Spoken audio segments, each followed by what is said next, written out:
Hello my dear friends, welcome to excellent YouTube channel.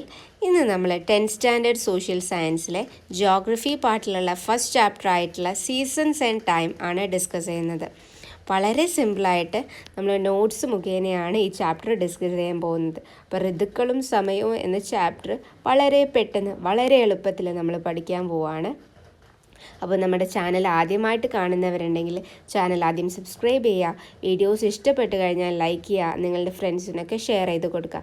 നിങ്ങളുടെ അഭിപ്രായങ്ങൾ നിങ്ങൾ കമൻസിലൂടെ അറിയിക്കുക. അതാണ് നിങ്ങൾ നമുക്ക് തരുന്ന ഏറ്റവും വലിയ സപ്പോർട്ട് എന്ന് പറയുമ്പോൾ. ഓക്കെ, അപ്പം സീസൺസ് ആൻഡ് ടൈം, ഏതൊക്കെ സീസൺസ് നിങ്ങൾക്കറിയാം? നിങ്ങൾക്കറിയാവുന്ന സീസൺസ് ആണ് അല്ലേ? വിൻ്റർ അറിയാം, അതുപോലെ സ്പ്രിംഗ് സീസൺ ഉണ്ട്, ഓട്ടം സീസൺ ഉണ്ട്, അതുപോലെ സമ്മർ സീസൺ ഉണ്ട് അല്ലേ? അപ്പോൾ ഈ സീസൺസ് ഒക്കെ ഉണ്ട്. അപ്പോൾ ഈ സീസൺസ് എങ്ങനെയാണ് വരുന്നത്, അതുപോലെ കുറച്ച് ടേംസ് പുതിയതായിട്ട് നിങ്ങൾ ഈ ചാപ്റ്ററിൽ പഠിക്കാൻ പോവുകയാണ്. അപ്പോൾ മക്കളെ, നമ്മൾ ഈ ചാപ്റ്ററിൽ എന്താ പഠിക്കുന്നത്? സീസൺസിനെ പറ്റിയിട്ടാണ് അല്ലേ?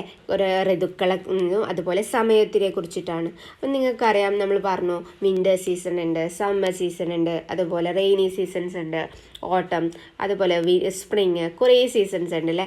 ഈ സീസൺസ് ഒന്ന് കഴിഞ്ഞ് ഒന്നായിട്ട് ഇങ്ങനെ എല്ലാ കാലവും വന്നുകൊണ്ടിരിക്കും. എല്ലാ വർഷം തോറും ഒരേ ഒരു കൃത്യസമയത്തിൽ ഈ മാസങ്ങൾ അല്ലെങ്കിൽ സീസൺസ് മാറിക്കൊണ്ടിരിക്കും. ഇതിനെയാണ് നമ്മൾ സീസണൽ ചേഞ്ച് എന്ന് വിളിക്കുന്നത്. എന്താണ് സീസണൽ ചേഞ്ച്? എങ്ങനെയാണ്?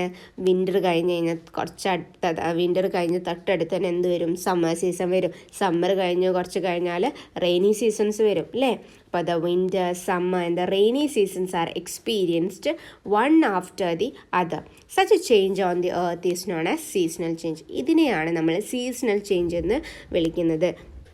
മനസ്സിലായോ? അപ്പം ആദ്യത്തെ ടേം നമ്മൾ പഠിച്ചു, സീസണൽ ചേഞ്ച്. അപ്പം മക്കൾ എന്ത് ചെയ്യുക? നോട്ട്സൊക്കെ തയ്യാറാക്കി തന്നെ പഠിക്കാൻ നോക്കുക. നോട്ട്സ് മുഖേന തരുന്നത് നിങ്ങൾ കുറച്ചുകൂടി എളുപ്പം, എക്സാമിന് കുറച്ചുകൂടി എളുപ്പത്തിൽ പഠിക്കാൻ വേണ്ടിയിട്ടാണ്. അപ്പം നോട്ട്സൊക്കെ ഇല്ലാത്തവരാണെങ്കിൽ നോട്ട്സൊക്കെ തയ്യാറാക്കി തന്നെ ഓരോന്നും പഠിക്കുക കേട്ടോ. അപ്പം അടുത്തത് റീസൺസ് ഫോർ സീസൺസ്. എന്താണ് സീസൺസ് വരുന്നതിനുള്ള കാരണങ്ങൾ, അല്ലെങ്കിൽ സീസൺസ് മാറുന്നതിന്, ഋതുക്കൾ മാറുന്നതിനുള്ള കാരണങ്ങൾ എന്തൊക്കെയാണ്? വളരെ ഇമ്പോർട്ടൻ്റ് ആയിട്ടുള്ള ഒരു ക്വസ്റ്റ്യൻ ആണ് റീസൺസ് ഫോർ സീസൺ. 3 ഉണ്ട്. ഏതൊക്കെയാണ്? ഒന്ന്, variations in the amount of sunshine received. രണ്ടാമത്തേത് എർത്ത്സ് റെവല്യൂഷൻ, അതുപോലെ tilt of the earth's axis. എന്തൊക്കെയാണ് ഇവയൊക്കെ നോക്കിയാലോ? First one, variations in the amount of sunshine received. നോക്ക്, നമുക്ക് കിട്ടുന്ന സൺഷൈനിൻ്റെ ഓരോ കാലത്തിനും ഓരോ എമൗണ്ട് ഓഫ് സൺഷൈനാണ് നമുക്ക് കിട്ടുക. സൂര്യത്തിൻ്റെ രശ്മികളുടെ അളവ് നമുക്ക് ഓരോ സമയത്തും പല രീതിയിലാണ് അല്ലേ? അതിൽ മാറ്റങ്ങളുണ്ടാവും. അപ്പോൾ കൂടുതൽ കിട്ടുന്ന സൺഷൈൻ കൂടുതൽ കിട്ടുന്നുണ്ടെങ്കിൽ ആ കാലം നമ്മൾ എന്ത് പറയും? സമ്മർ സീസൺ ആണ് അല്ലേ? ഇപ്പോൾ അത് കുറച്ച് കുറവുണ്ടെങ്കിൽ അതെന്തായിരിക്കും? വിൻ്റർ ആയിരിക്കും. അതുപോലെ തീരെ കിട്ടാത്ത കാലഘട്ടമാണെങ്കിൽ, അല്ലെങ്കിൽ സൺഷൈൻ കുറച്ചും കൂടി കുറവാണെങ്കിൽ അത് നമ്മൾ പറയും എന്താണ്? റെയിനി സീസൺസ് ആണെന്നൊക്കെ പറയും.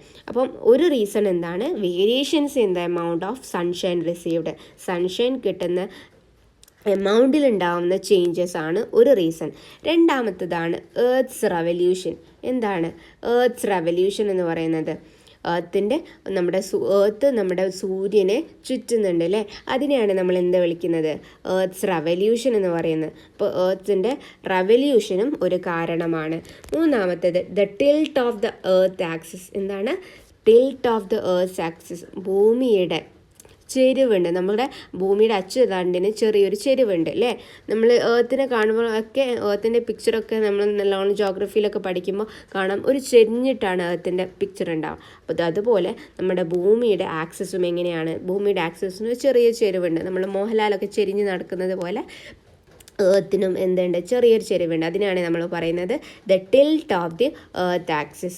ഈ 3 കാരണങ്ങളാണ് സീസൺസിൻ്റെ റീസൺസ്. സീസൺസ് വരാനുള്ള 3 കാരണങ്ങൾ ഏതൊക്കെയാണ്?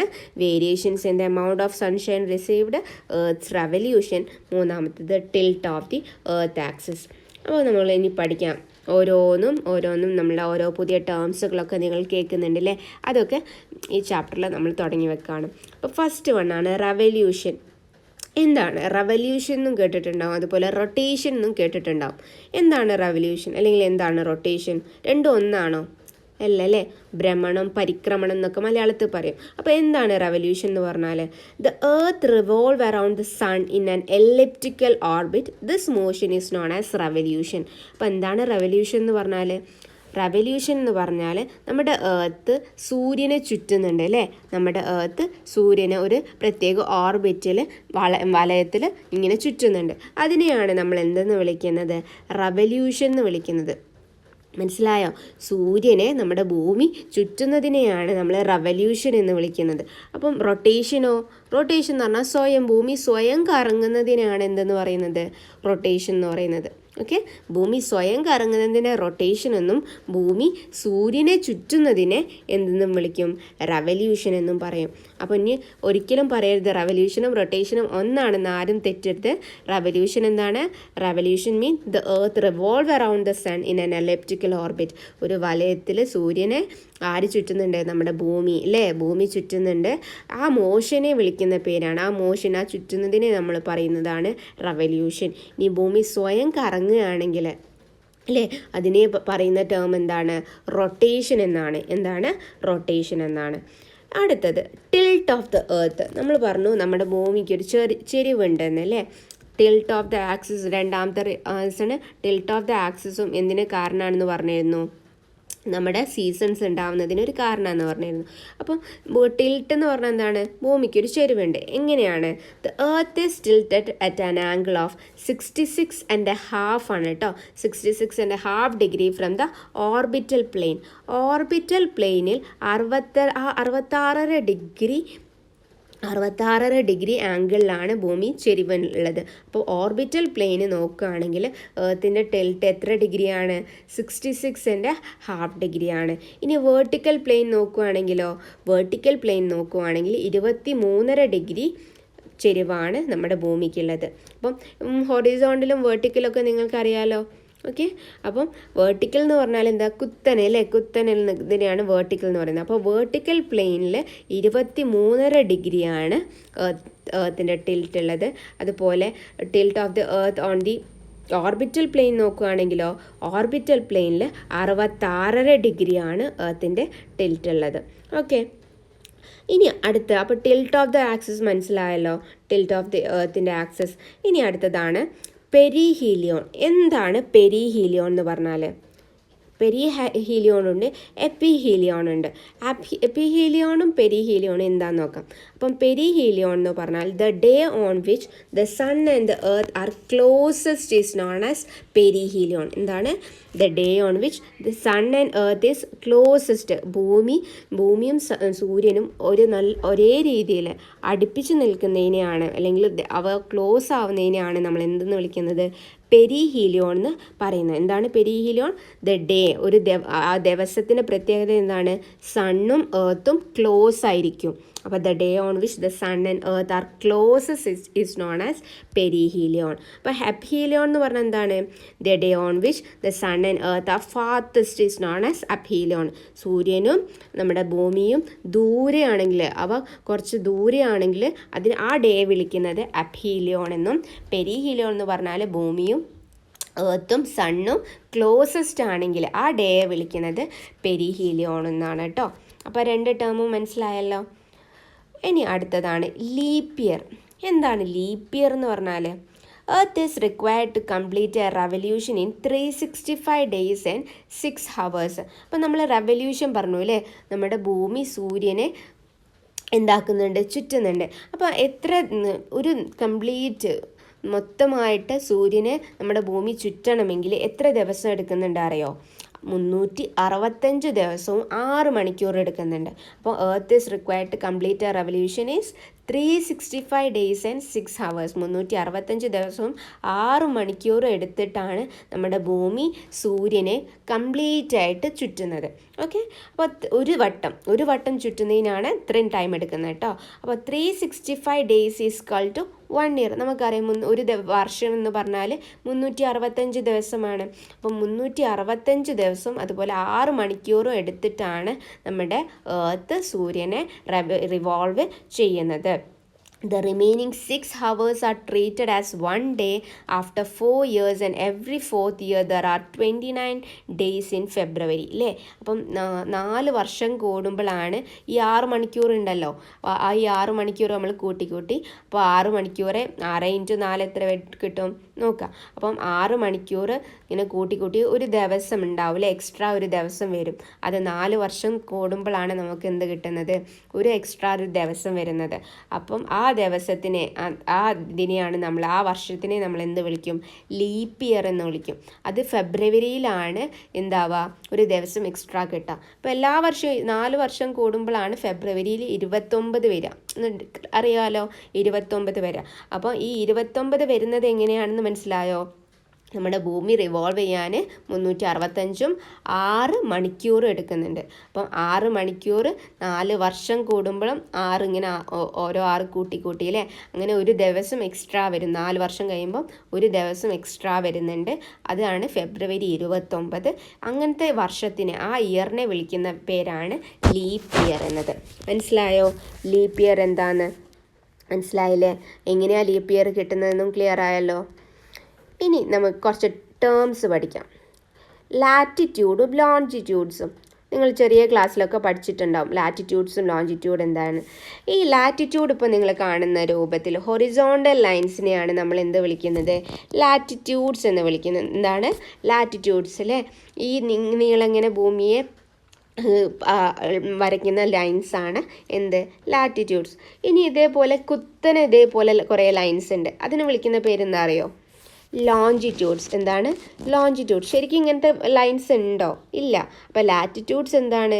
ദേ ആർ ആൻ ഇമാജിനറി ലൈൻസ് അല്ലേ, ശരിക്കൊന്നും ഇല്ല. അപ്പോൾ they are imaginary lines passing horizontally, ഭൂമിയിലൂടെ ഹൊറിസോണ്ടലി പാസ് ചെയ്യുന്ന ലൈൻസിനെ നമ്മൾ ലാറ്റിറ്റ്യൂഡ് എന്നും, അതുപോലെ വേർട്ടിക്കലി പാസ് ചെയ്യുന്ന ലൈൻസിനെ നമ്മൾ എന്ത് വിളിക്കും, ലോഞ്ചിറ്റ്യൂഡും എന്നും വിളിക്കും. എന്താണ് ലോഞ്ചിറ്റ്യൂഡും? അപ്പോൾ അത് മറക്കാതിരിക്കാൻ ഒരു ജസ്റ്റ് ഒരു കാര്യം പറഞ്ഞു തരട്ടെ.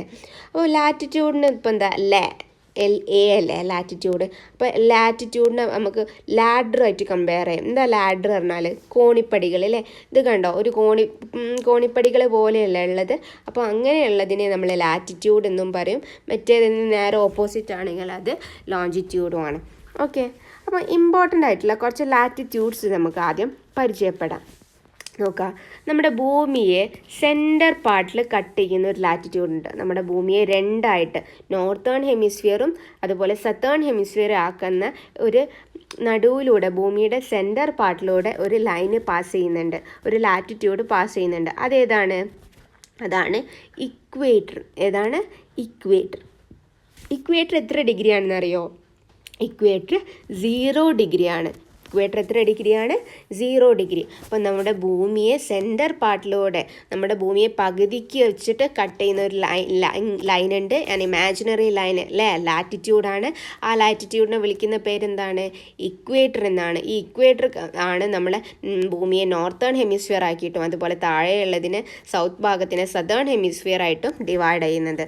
അതുപോലെ ഈ ഇക്വേറ്ററിൻ്റെ തൊട്ട് മുകളിലായിട്ട് നിങ്ങൾ കണ്ടോ, നോർത്തേൺ ഹെമിസ്ഫിയറിൽ ഇക്വേറ്ററിന് മുകളിലായിട്ടൊരു ലൈൻ പാസ് ചെയ്യുന്നുണ്ട്. അതാണ് ട്രോപ്പിക് ഓഫ് ക്യാൻസർ. എന്താണ്? Tropic of Cancer. നോർത്തേൺ ഹെമിസ്ഫിയറിൽ ഇക്വേറ്ററിൻ്റെ നോർത്ത് ഭാഗത്തെ നമ്മൾ നോർത്തേൺ ഹെമിസ്ഫിയർ എന്നും ഇക്വേറ്ററിൻ്റെ താഴെ ഭാഗത്തെ സൗത്ത് ഭാഗത്തെ നമ്മൾ സതേൺ ഹെമിസ്ഫിയർ എന്നും പറയും. അപ്പം ഇക്വേറ്ററിൻ്റെ നോർത്തേൺ ഹെമിസ്ഫിയറിലൂടെ ഒരു ലൈൻ പാസ് ചെയ്യുന്നുണ്ട്. അതാണ് ട്രോപ്പിക് ഓഫ് ക്യാൻസർ. ഏതാണ്? ഇക്വേറ്ററിൻ്റെ തൊട്ട് മുകളിലായിട്ടൊരു ലൈൻ പാസ് ചെയ്യുന്നുണ്ട്. അതാണ് ട്രോപ്പിക് ഓഫ് ക്യാൻസർ. അപ്പോൾ ട്രോപ്പിക് ഓഫ് ക്യാൻസർ ഉത്തരായന രേഖ നമ്മൾ പറയും. അപ്പോൾ ഉത്തരായന രേഖ എത്ര ഡിഗ്രിയാണ്? 23.5 ഡിഗ്രി നോർത്താണ് കേട്ടോ. 23.5 ഡിഗ്രി നോർത്താണ് ട്രോപ്പിക് ഓഫ് ക്യാൻസറിൻ്റെ ലാറ്റിറ്റ്യൂഡ് എന്ന് പറയുന്നത്. ഇനി ഈ ട്രോപ്പിക് ഓഫ് ക്യാൻസറിന് മുകളിലായിട്ട് ഒരു ലൈൻ പാസ് ചെയ്യുന്നുണ്ട് നോർത്തേൺ ഹെമിസ്ഫിയറിൽ. ഏതാണത്? Arctic Circle. ഏതാണ്? Arctic Circle. ആർട്ടിക് സർക്കിൾ എത്ര ഡിഗ്രിയാണ്? ആർട്ടിക് സർക്കിൾ 66.5 ഡിഗ്രിയാണ്. ആർട്ടിക് സർക്കിൾ 66.5 ഡിഗ്രിയാണ്. അതുപോലെ നോർത്തിൽ ഏറ്റവും ടോപ്പിലായിട്ട് ആര് കിടക്കുന്നുണ്ട്?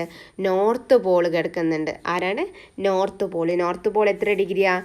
90 ഡിഗ്രിയാണ്. അപ്പോൾ ഇതുപോലെ നമുക്ക് താഴെയുണ്ട് പഠിക്കാൻ. സതേൺ ഹെമിസ്ഫിയറിലും ഉണ്ട്.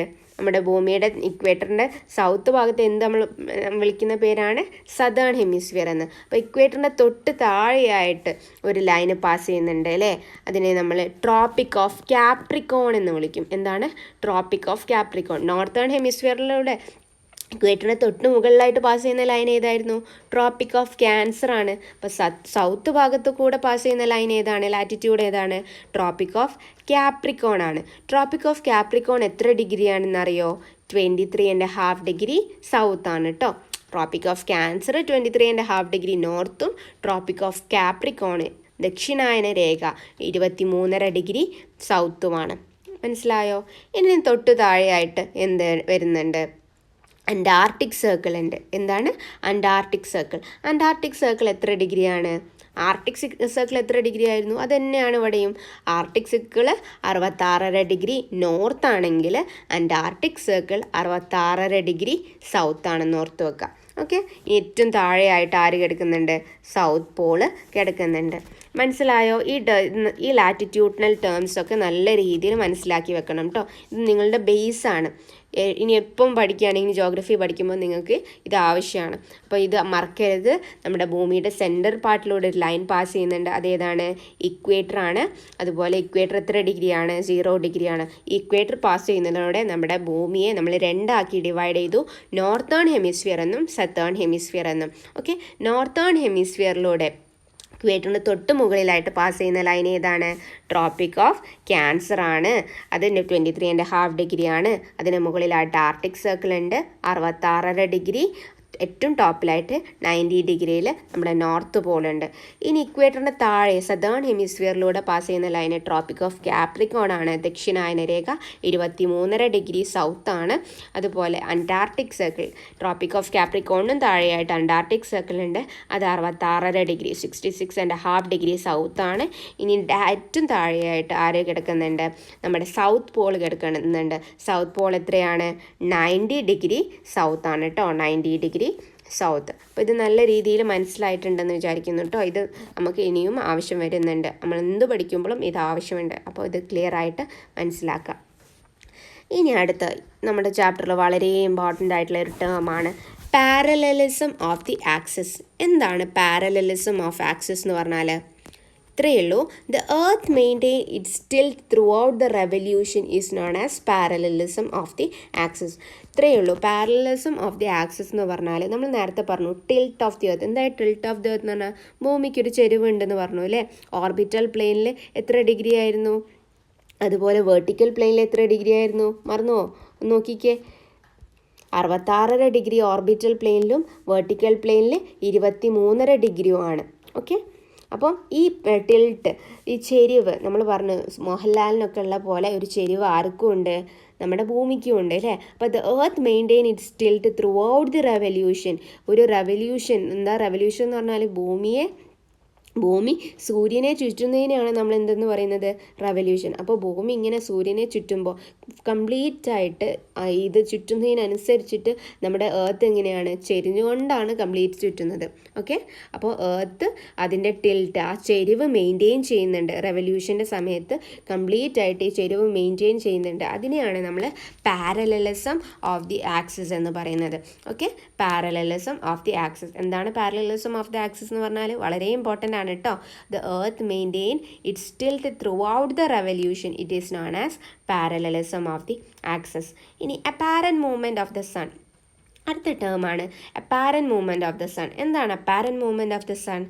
Since a parallelism is maintained throughout the revolution, the position of the sun in relation to the earth varies. അപ്പം ഈ ചെരിവ് ഭൂമി ഇങ്ങനെ റിവോൾവ് ചെയ്യുമ്പം, സൂര്യനെ ചുറ്റുന്ന സമയത്ത്, റിവോൾവ് ചെയ്യുന്ന സമയത്ത് ഈ ചെരിവ് ഇങ്ങനെ മെയിൻറ്റെയിൻ ചെയ്യുന്നത് കൊണ്ട് തന്നെ സൂര്യൻ്റെ ദ പൊസിഷൻ ഓഫ് സണ്ണ് എന്താവുന്നുണ്ട്? എർത്തിന് കിട്ടുന്ന സൂര്യൻ്റെ ആ പൊസിഷനിൽ വരുന്നുണ്ട്? ചെറിയ മാറ്റം വരുന്നുണ്ട്. എന്താണ്? Since the parallelism is maintain throughout the revolution, the position of the sun in relation to the earth varies. അപ്പം സൂര്യൻ്റെ പൊസിഷൻ എന്താവുന്നുണ്ട്? ഇങ്ങനെ മാറുന്നുണ്ട്. ഈ എർത്ത് ചെരിവ് ഇങ്ങനെ മെയിൻറ്റെയിൻ ചെയ്യുന്നത് കൊണ്ട് തന്നെ സണ്ണിന് റിലേഷൻ നോക്കുന്ന സമയത്ത്, എർത്തിൻ്റെ നോക്കുന്ന സമയത്ത് സണ്ണ് ആവുന്നുണ്ട്? മാറുന്നുണ്ട്. സണ്ണ് ചെറിയ രീതിയിൽ വേരി ചെയ്യുന്നുണ്ട്. The sun shifts apparently between the tropic of Cancer and tropic of Capricorn.